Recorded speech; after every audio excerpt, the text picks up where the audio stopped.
Welcome to Chillin' 101. We hope this video helps.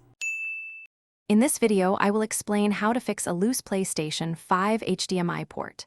First, check your HDMI cable for any damage and ensure it's fully inserted into both your console and TV.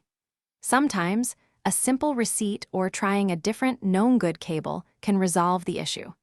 Also, test your PlayStation 5 on another display to rule out TV-related problems. These initial checks are crucial and often fix the problem without further steps. Next, carefully inspect the PlayStation 5 HDMI port itself. Use a small flashlight to look for any bent pins or foreign debris inside.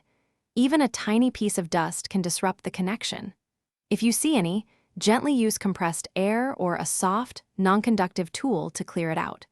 Be extremely careful not to insert anything metallic or sharp, as this could cause further damage to the delicate pins. If the port still feels loose, you can try a temporary fix by securing the HDMI cable with a small piece of electrical tape or a cable tie to reduce movement. Position your console and display to minimize any strain on the connection. However, if the port shows clear signs of physical damage, like cracks or severely bent pins, professional repair is the safest and most effective solution. Contact Sony support or a trusted electronics repair shop for expert assistance. To prevent future HDMI port issues, always handle your PlayStation 5 and its cables with care. When disconnecting, always grasp the HDMI connector itself, never pull on the cable.